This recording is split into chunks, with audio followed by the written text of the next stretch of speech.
Misalnya kita begitu saja percaya gitu bahwa anak kita ini akan bertumbuh dan berkembang ya menjadi anak yang soleh dan solehah tanpa ada peran dari orang tuanya gitu. Ini yang kadang saya sungguh sangat heran gitu. Bagaimana anak kita bisa menjadi anak yang soleh dan soleha, tetapi orang tua itu tidak mau terlibat di sana.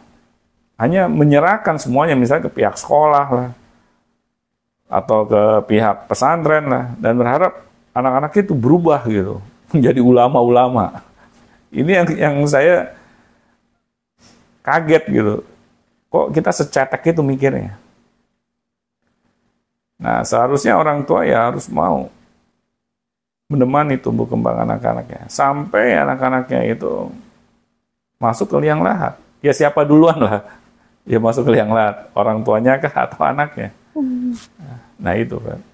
Tapi bukannya ada orang tua nih Pak yang misal bilang kayak, kalau misalkan kita tidak bekerja dua-duanya, maka akan kurang nih anak kita. Menurut Bapak gimana? Kurang apanya? Kurang masa keuangannya mungkin. Kalau mungkin nggak. Mungkin orang tuanya harus tinggal di kontrakan, bisa tinggal di kontrakan rumah gitu kan, bayar kontrakan, bayar listrik, bayar air, bayar ini itu.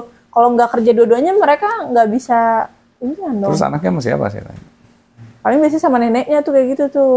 Ya, kalau neneknya udah tua, udah renta, bagaimana si neneknya bisa ngurusin anak kita? Kita mau ngasih beban lagi kepada neneknya. Nggak kasihan sama neneknya apa? Neneknya udah capek, nggak bisa menikmati hari tuanya, kita susahin pula. Atau kalau sama pembantu? Itu malah kita zolim ke orang tua itu. Kalau atau sama pembantu sama babysitter gimana? Ya lebih parah lagi. Emang babysitter peduli sama anak kita, sama tumbuh kembangnya dia?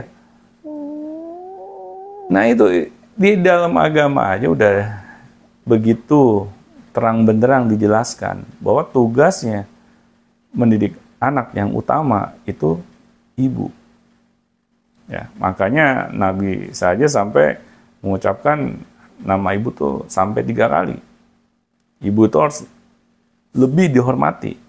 Karena peran seorang ibu itu dalam mendidik anak itu sangat luar biasa gitu. Ya, tetapi bukan berarti seorang ayah tidak terlibat dalam pendidikan anak-anaknya, tapi memang tugas utama ayah itu mencari nafkah. Ya, tapi ketika seorang ayah kembali ke rumah, ya dia harus melepaskan tuh segala jabatannya di luar rumah. Ya, ketika di rumah ya dia harus menjadi ayah yang terbaik bagi anak-anaknya. Dia harus mau membantu istrinya dalam mendidik anak-anaknya. Jangan malah abai gitu. Gue kan udah cari nafkah, gue kan capek, gue kan perlu istirahat, gue kan perlu bla bla bla bla. Nah akhirnya udah istrinya keteteran. Udah dia capek ngurusin rumah, ditambah dia harus ngurusin anak-anaknya, dan suaminya tidak mau membantu istrinya sama sekali. Nah keluarga kayak yang begini gitu, ya tinggal nunggu waktunya aja untuk pecah gitu. Ya. Karena apa? Karena ya istri mungkin suatu saat nanti bisa habis gitu, ya kesabarannya gitu melihat suaminya kayak nggak mau bantuin dia gitu dalam mengurusi keluarga. Nah di sini orang tua itu penting gitu belajar mengenai parenting agar kita tahu peran kita itu dalam keluarga itu seperti apa sih. Jadi jangan kita sebagai orang tua pengen memiliki keluarga yang sakinah, mawaddah dan warahmah, tetapi kita tidak mau menciptakan itu gitu. Dengan action kita, dengan tindakan kita. Ya kita nggak bisa hanya berdoa saja, ya Allah jadikanlah keluarga kami sakinah, mawaddah dan warahmah, amin. Terus kita nggak ngapa-ngapain. Emangnya malaikat mau datang gitu, langsung meniup gitu keluarga kita menjadi sakinah, mawaddah warahmah? Kan nggak mungkin. Berarti sakinah mawaddah warahmah tuh diusahakan? Ya iyalah, segala sesuatu itu nggak ada yang nggak diusahakan. Berdoa itu kalau kata guru saya, itu bentuk komitmen kita. Bahwa kita ingin menciptakan hal tersebut. Misalnya kita berdoa ingin jadi orang kaya. Ya setelah berdoa, ya kita kerja keras. Agar kita kaya. Bukan hanya doa doang gitu. Doanya lama, tapi actionnya minim gitu. Ya begitu pun juga ketika kita ingin keluarga kita ini sakinah mawaddah warahmah, ya kita harus menciptakannya, kita harus mengikhtiarkannya semampu kita, ya. Nah, di sini akhirnya apa yang kita harapkan itu dengan keluarga kita itu bisa tercapai. Nah, jadi memang ada prosesnya gitu, nggak serta-merta doang. Karena kita hidup di dunia, bukan hidup di surga. Di dunia ini ya tempatnya manusia itu harus bekerja.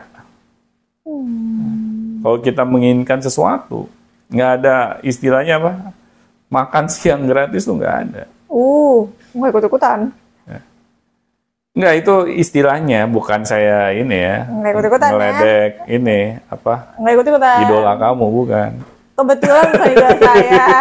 Nggak ikut-ikutan ya, Bapak Ibu ya, mohon maaf ya semuanya ya. Nah itu, Feb. Jadinya ya kita kembali ya ke dalam hal masalah bagaimana kita memerankan peran kita sebagai orang tua.